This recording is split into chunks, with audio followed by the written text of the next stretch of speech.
All right, so hi, welcome.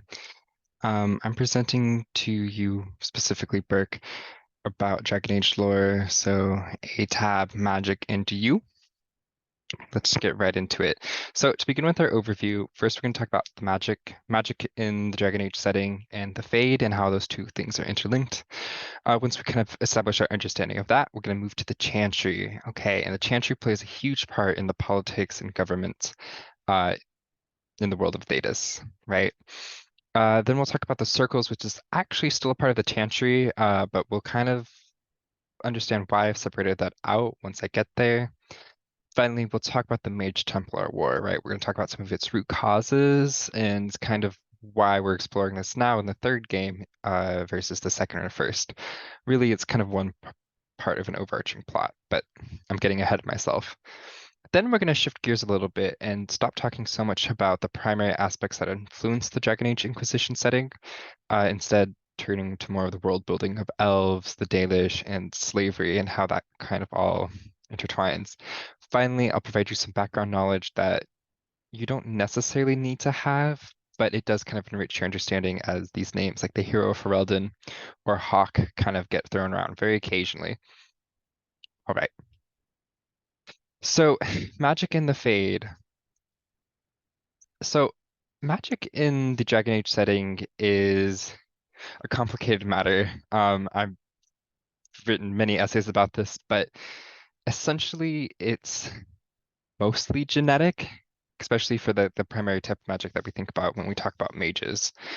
So there's a genetic component to it, right? So you have to be born with that capacity to become a mage. It's not something everyone can learn. Um, and what that capacity is a connection to the Fade. So mages or people who are born with this kind of affinity for magic have a much stronger connection to the Fade. So what the Fade is exactly is still not quite understood, but what we do know is it's heavily associated with dreaming. Okay, so it's kind of like the dream time from some Aboriginal cultures, or yeah. So some interesting pieces of lore here. Dwarves don't dream, and therefore they cannot become mages because they don't have a connection to the Fade. However, they do mine lyrium, which I'll get to in just a second. But really powerful mages are sometimes called dreamers because they can project their consciousness into the Fade, which usually requires a shit ton of lyrium, which to use to get into the Fade. Um, there's certain rituals mages can do which help them out with this, but for the most part, that's all that really matters. In the Fade, your will kind of bends reality. And this is where spirits and demons live, right? So I'll talk about spirits and demons once I talk about the types of magic we have in the Fade or in the Dragon Age setting. But excuse me. Um, most mages require lyrium to use magic. So lyrium is almost like crystallized mana. It's mined by dwarves exclusively, so dwarves hold all capital on lyrium trade. Okay. Lyrium is managed and distributed by the Chantry, but mages use it to either replenish their own personal reserves of magic or mana, but they also can amass it to use in stronger rituals, almost kind of like backup batteries. Okay, now circles, I'm going to talk more about circles in a little bit, but in Ferelden and Orlais, which I'm just going to call the South from now on, um, in the South, circles exist somewhere between an academy and a prison. So all mages have to go into a circle. If you don't go into a circle, you're deemed an apostate and can be hunted down and killed by a Templar. Um, so circles are where mages are usually taken to when they're really young. Magical powers can manifest pretty much anywhere between birth and puberty. If you make it through puberty without manifesting any magic, you're usually not going to get it. There's very rare cases of someone developing magical abilities after puberty, though. Um, so the mage will spend their entire life in the circle as a child, growing up there. They're very rarely allowed to leave the circle. There's very few political circumstances where a mage can leave the circle. In Dragon Age Origins, we see that one of these circumstances are when the Grey Warden's conscript. Now, you don't know a lot about the Grey Wardens. They don't really play a huge part in Inquisition, so don't worry about it. But those are basically a sect of fighters from all different countries from the entire world of Thedas, designated who infect themselves with the blight, which connects them to the blight and allows them to fight it. So the blight, it's almost like a magical zombie apocalypse kind of thing that pops up every now and then because there's archdemons, which are these dragons buried around Thedas who used to be gods, kind of. It's complicated. Um, but blight and those who have been blighted darkspawn are constantly drawn towards these archdemons, right? So the archdemons call out to the darkspawn, which are things that have been blighted, it's called. Um, and the darkspawn are constantly trying to dig up those archdemons. And once they get to the archdemon's just a regular dragon. Well, maybe a dragon or a god's pet or something. Um, but they infect that dragon with the blight, and it kind of becomes like a coordinated assault. So that's when a blight happens, that's when an archdemon is woken up and then infected with the blight. So suddenly all the darkspawn are being organized and there's coordinated attacks on the surface. Darkspawn live underground as well. So the dwarves are constantly fighting the darkspawn, but we don't have time to get into that. We're focusing on the Mage Templar War. So circling back to circles, see what I did there? Yeah, circles are ran. I'll talk about this more in a little bit, but they're ran by a Knight Templar or a Templar Commander, sorry. Knight Commander, bleh, and the I believe it's the first enchanter, if not the grand enchanter, but we'll talk about that. So the inhabitants of a circle are Templars and mages. Mages, again, are people who have this magical ability to connect with the Fade. And essentially the way it's been explained is when a mage uses magic, they're wearing down, it's called the veil that separates our world or their world from the Fade. You're wearing down that veil so that way their will can affect the Fade into our real world, right? So imagine it like, okay, I can summon a fireball in the Fade, right? I can dream up a fireball, but in order to get into our world, I have to make the veil thin enough for that fireball to punch through. So that's essentially what magic is. Um, However, whenever we thin the veil, we start to attract spirits, we start to attract demons. There's a really fun thing about demons here. They like to make deals and bargains. So demons normally can't enter the world of Thedas normally. However, they can enter by means of possession. So while kind of in the Fade, while they're dreaming, um, demons will reach out to mages and try to trick or deceive them to take over their bodies. If a mage succumbs to this, agrees to let the demon take over their body, um, they will become what's called an abomination, right? It's a mishmash of human and spirit, or human and demon rather, or elf and demon, what have you. And the demon is essentially using the body of the mage as a conduit to channel pure raw whatever out. You'll see that most demons are based on specific emotions, and these are kind of the weaknesses of various mages. So if you struggle with envy, you might accidentally attract envy demons. If you struggle with lust, you might attract lust demons. So there's all sorts of dangers associated with mages, and this is why they're put into the circles in the first place, because an abomination can kill hundreds in the matter of minutes. I mean, they can use fireballs, ice storms, fucking suck people's souls, blood magic, what have you. So it's a real shit show if a mage becomes an abomination. Now there's a rite of passage that mages have to go through, um, called the joining. I think it's called the joining, or it might be something else. I don't remember. Um, but in the joining, they're sent into the Fade. So the first enchanter works with the knight commander, and this happens when an apprentice has demonstrated enough ability and their enchanter feels they're ready to undergo the joining.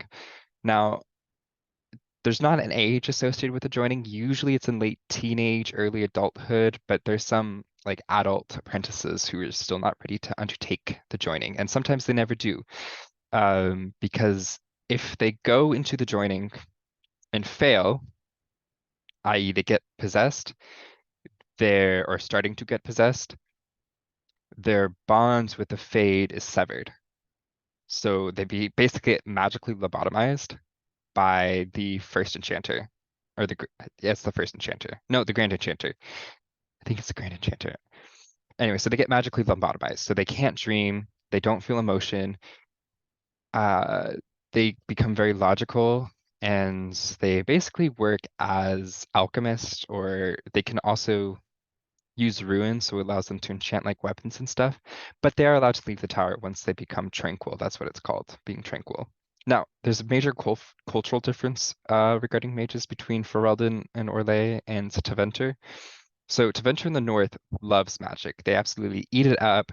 Circles are a great place to be. They're basically like academies. You want to be in a circle because it gives you access to education and resources. Versus in the south, circles really vary by city or country, depending on how wealthy an area is. Um, they vary from place to place because there's no unifying rules for how a circle is to be ran. So it really just depends on the collaboration between the Grand Enchanter or the First Enchanter and the Knight Commander, who work together to kind of run the circle. Yeah, so that brings us to types of magic, right? So types of magic, there's quite a few. I'm not going to get into all of these.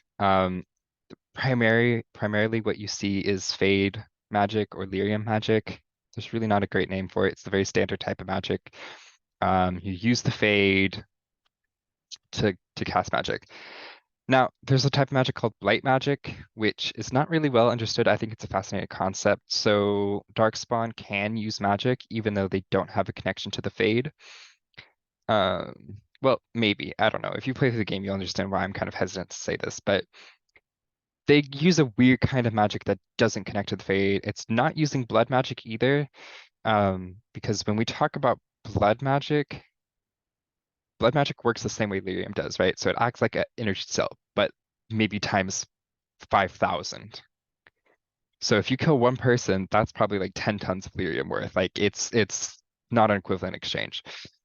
Um, so the thing about blood magic is the more you use it, the less connected to the Fade you become, so it becomes more difficult to do regular magic. And on top of that, you become a lot more susceptible to demonic possession. Now, it's unclear whether this is because you kind of start power tripping, so it becomes easier for demons to kind of get in your head and get you to consent to letting them possess you. Um, but we really don't know. But so in the South, blood magic, absolutely no. If you say you're using blood magic, you are put down. Doesn't matter if you're a mage, doesn't matter if you're apostate. Uh, you don't want to use blood magic. Now, it's the same case in the North in Tevinter, except it's kind of like an open secret that a lot of people use blood magic, even though they're not supposed to. So you kind of have to take your pick. Now, it's funny, in the first two games, you can take blood magic as a specialty, and nobody says anything about it. And people were always concerned about that. Dragon Age Inquisition doesn't let you be a blood mage for obvious reasons. It'd be insane to try to make like the prophet on the Herald of Andraste be a blood mage when you're supposed to be like this neutral third party working for the Chantry. Anyway, um, yeah, so there's suspicion that blood magic will be brought back for Dragon Age 4. Now, I put spirits and demons on here because of the abomination possession situation.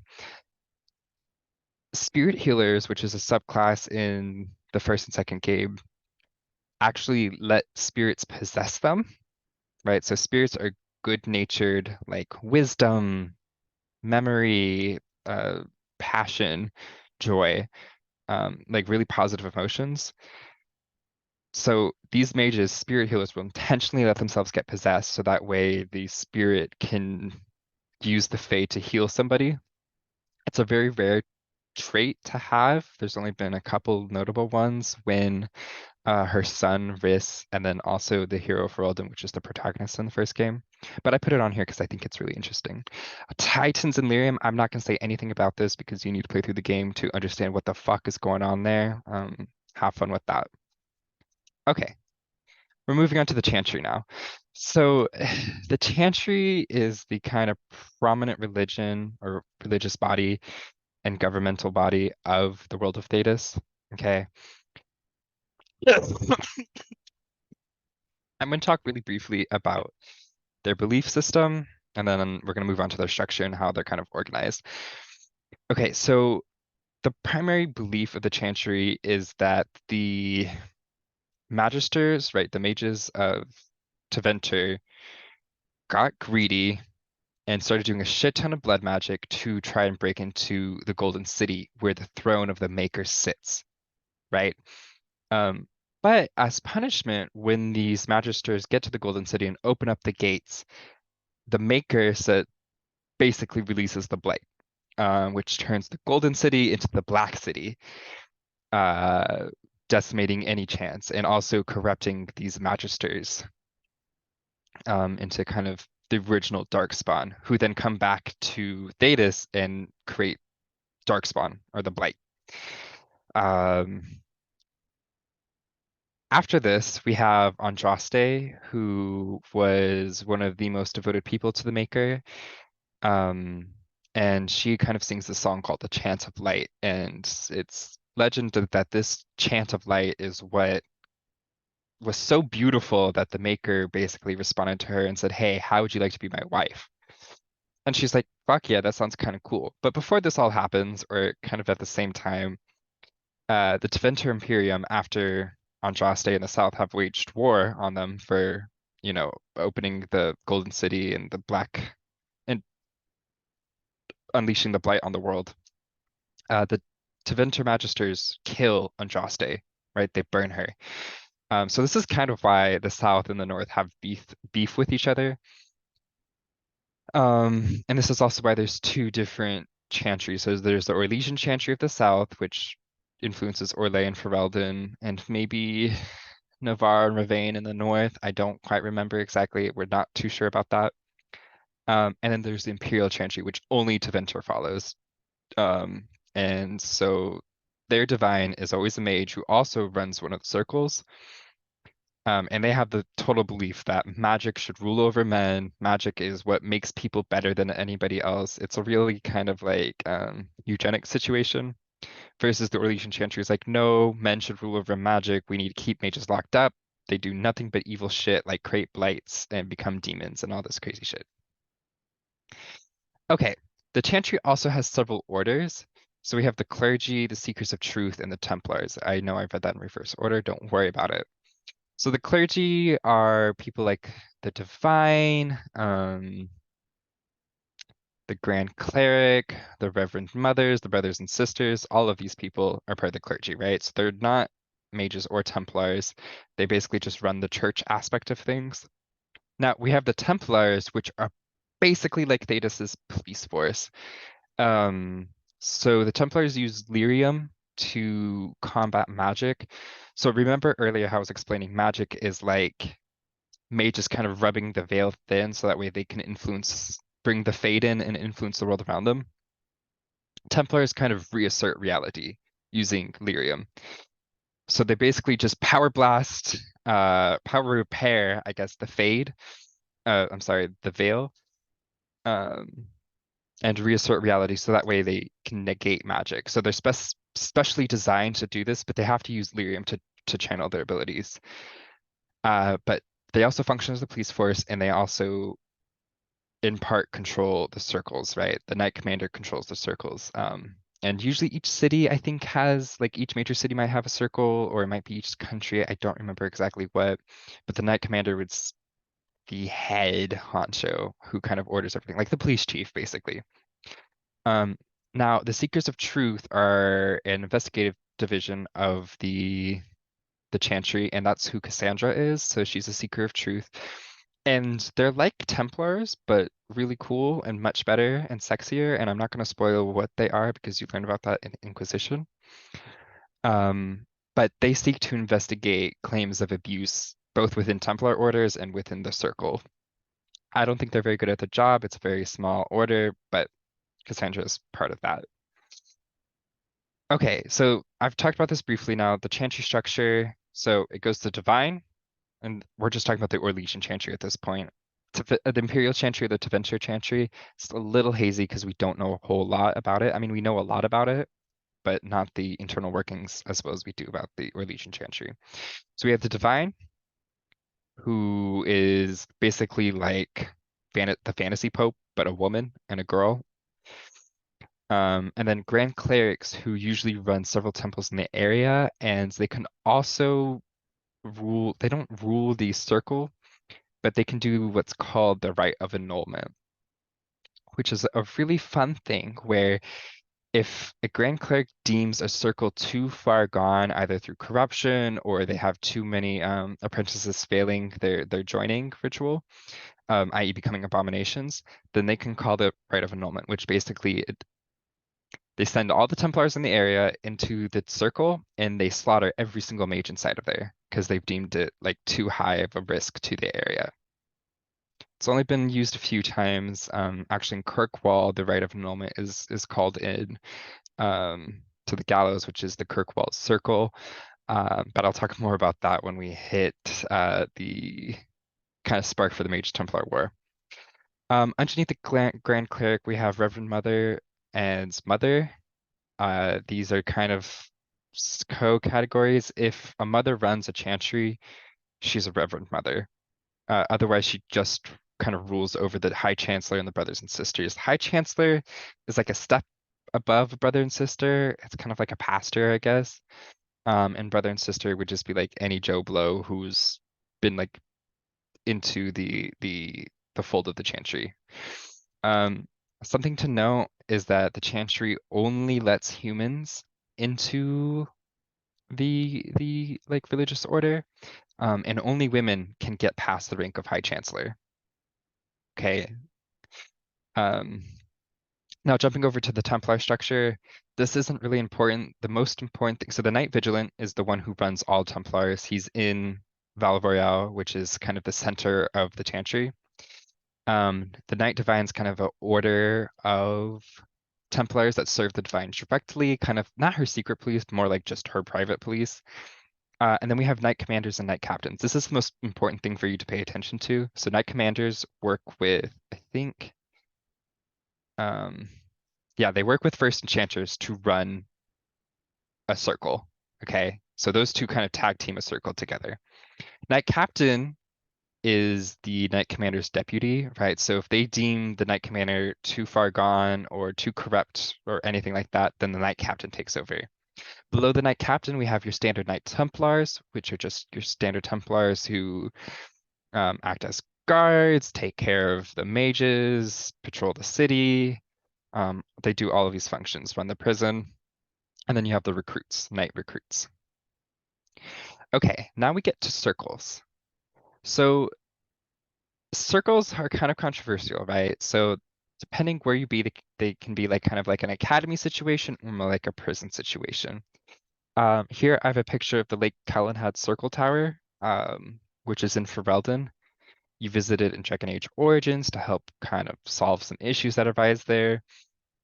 But as I said earlier, mages are taken here as children, and they are not allowed to leave the circle for unless they have very few. There's very few exceptions to this, right? So one of those exceptions are research. So if a mage can argue that they need to go out into the outside world for research purposes, usually with alchemy, that's allowed. Or if there's some political reason, so a lot of courts, so like Val Royale and Ferelden, both have mage advisors. So sometimes these mages can be removed from the tower to be serve as like court advisors. Um, and also, like I said, Grey Wardens can conscript mages. Grey Wardens can conscript anybody. That's part of their whole deal, is they can walk into any town and be like, we need 15 recruits. You're handing them over.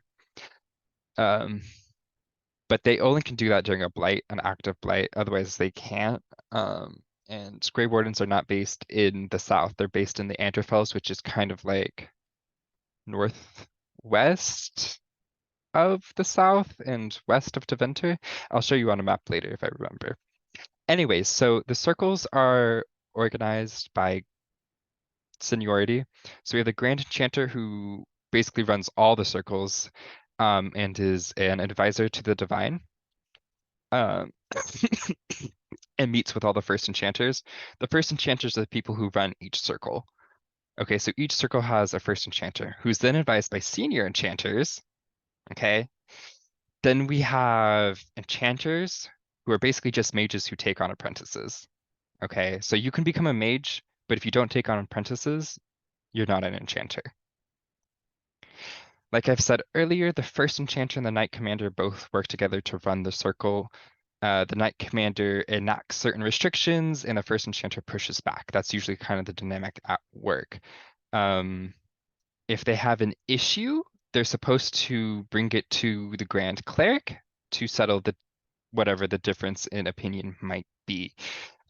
This isn't really important for Inquisition. This happens a lot in Dragon Age 2. You really get a good look at this kind of internal structure. But yeah, so the first Enchanter, Knight Commander, and Grand Cleric, all three of them are kind of like this trio that makes sure the area runs smoothly. They're like the three highest government officials in any given city.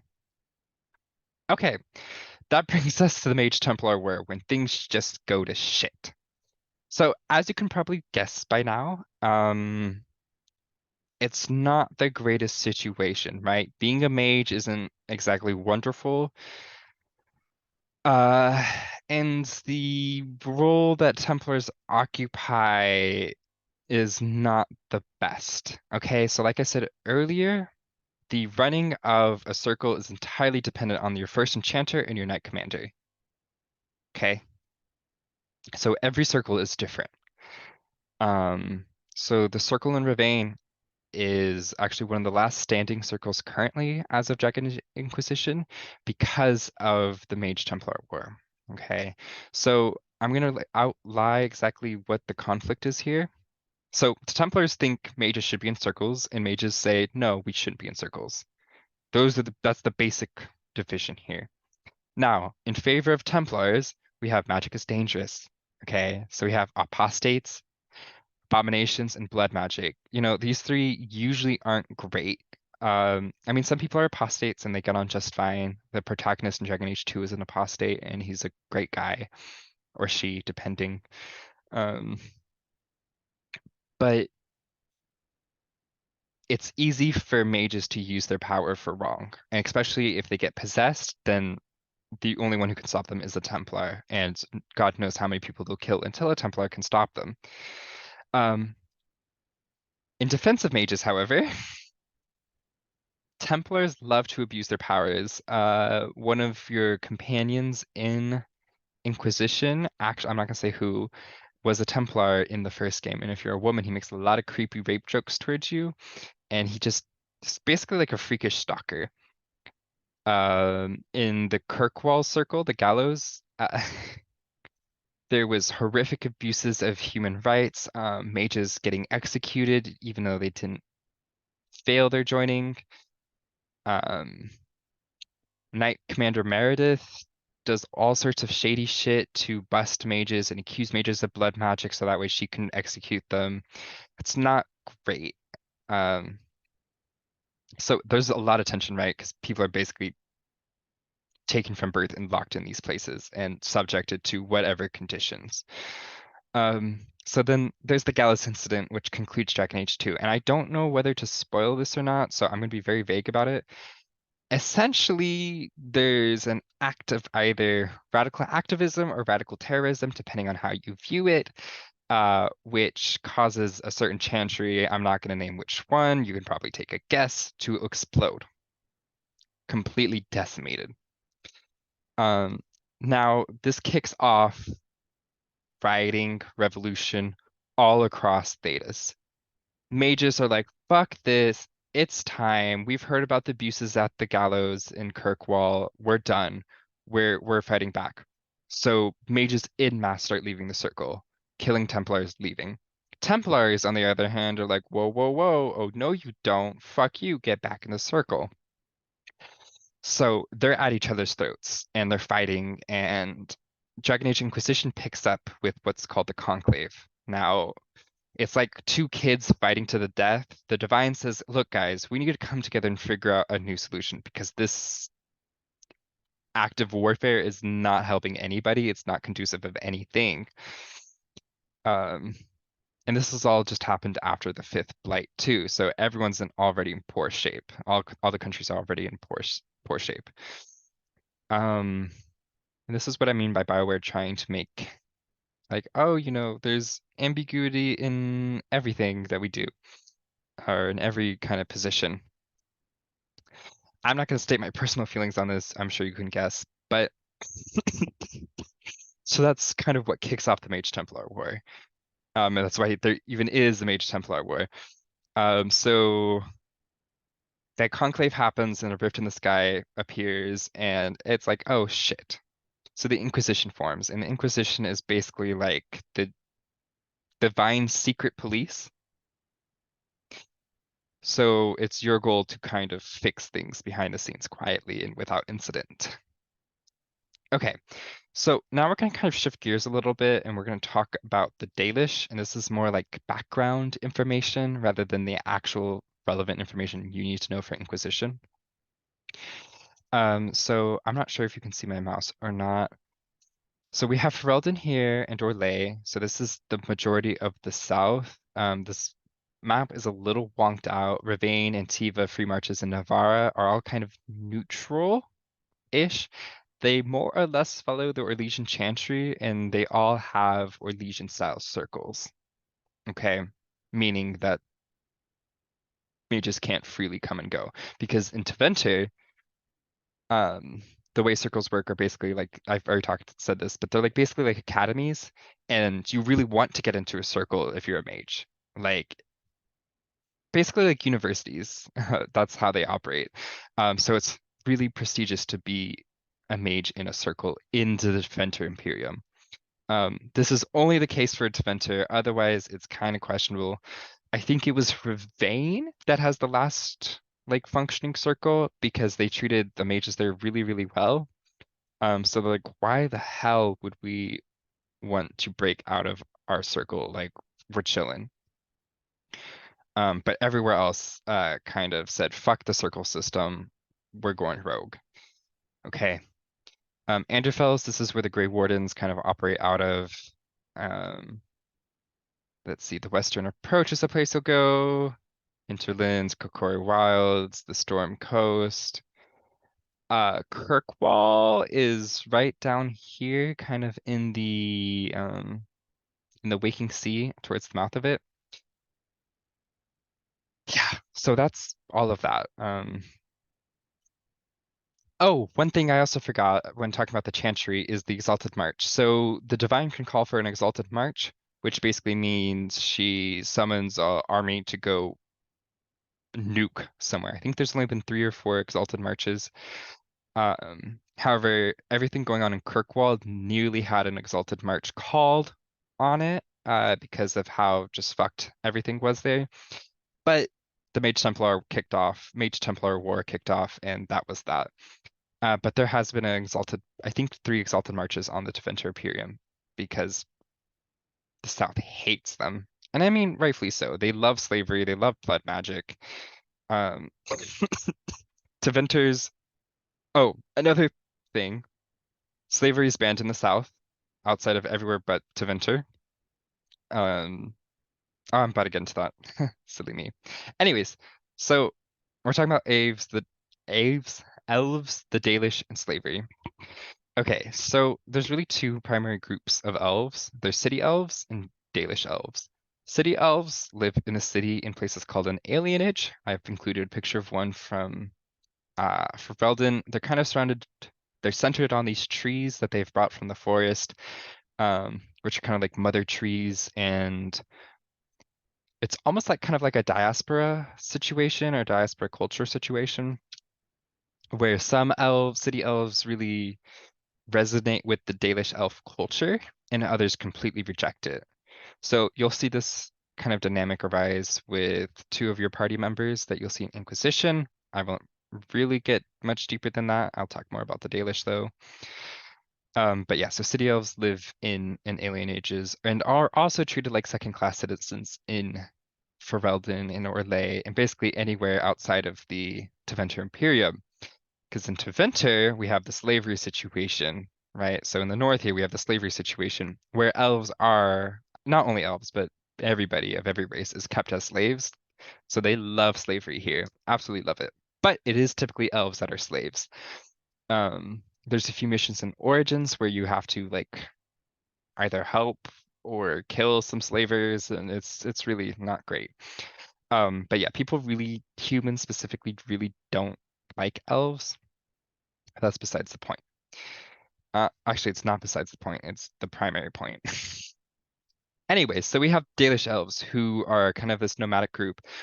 Mostly they're from the Dales, right? So this used to be like the kingdom of the Dalish, I guess you could call it. But now they mostly roam in the Dales, but they sometimes go into Ferelden and Orlais, and they're loosely tolerated by human civilization as long as they don't get too close with cities and don't interfere too much with like with trading. Okay, so I want to talk about the Dalish beliefs. Dalish beliefs are really important for Inquisition, especially the latter half of it. The first half, eh. But so here on the right, we have a Dalish warrior concept art from Dragon Age Origins, and these tattoos that he has on his face, those are called Dalish, literally blood markings. And these are markings that represent their gods, right? So I believe there's 6 or 8 or 9 gods or something, Dalish gods, and each one has a uh, different Valisleen and different levels of complexity. This is made through blood magic. So if you could take one guess at why human civilization in the South doesn't like the Dalish, what would it be? If you guess because they have mages in their culture and they love magic, you would be right. So that's one part of it. I'm going to work backwards through this because it makes the most sense. So, like I said, they're nomadic cultures, so they roam and hunt, but they're led by what's called a keeper. And a keeper is just a Dalish mage, uh, and they have a first. Okay, so the first is like their apprentice, and the keeper is the leader of any given Dalish tribe or Dalish group. I think they're called tribes actually. Um, there's only 2 mages allowed per Dalish tribe, and if you're born and your keeper already has a first, guess what? You get sent to a different Dalish tribe that doesn't already have a first. Or if you can't find one, you just get fucking left in the woods. Sucks to suck, doesn't it? So in Inquisition, you actually are a first. So you were an apprentice to a keeper, and you were sent to the Conclave to kind of spy and gather information about what's going on between the Templars and the Circle Mages. Okay. Returning kind of more to the religious beliefs, we have their gods called the Creators. And like I said, there's about 8 of them. And so these are the ones that are actively worshipped and renowned. Um, And then we also have the Forgotten Ones, which were kind of like the antithesis of the creator gods who terrorized the Dalish people. Now, Fen'Harel is kind of an interesting god. He's like kind of this like trickster wolf god guy. And he was both considered like a creator god and also one of the Forgotten Ones. And both groups believed him to be one of them, right? So he was playing both sides essentially. Um, The reason the Dalish don't have the gods around anymore is because Sven-Harel tricked the creator gods into getting locked into basically the Golden City. And then he tricked the Forgotten Ones into getting locked into the Void, which is, we actually don't know what that means. This is the only mention of the Void we have.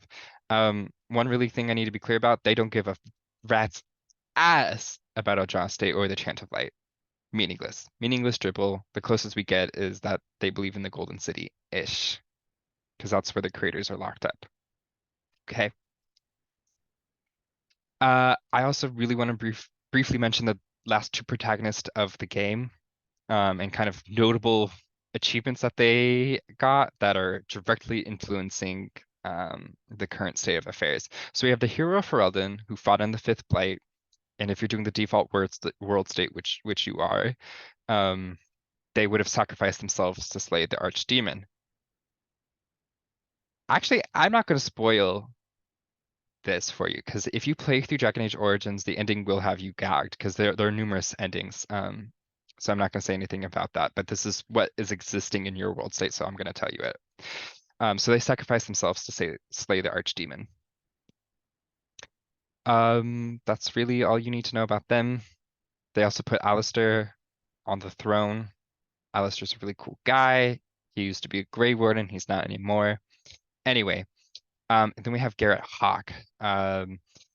He's not really notable for anything except he was directly involved with all the shit that went wrong in Kirkwall building up to the Gallows incident. In one of the DLC, he accidentally lets out a guy named Quarryface. I don't know if you've been introduced to this yet or if this sounds at all familiar, but I swear, I promise to you, you'll be like, oh, this makes sense later on. Um, he also killed Beep. So there's that. Um, no, I'm not playing music, Kazum. Anyways, so don't forget, all Templars are bastards. Thank you for listening, and I hope you enjoy your Inquisition playthrough.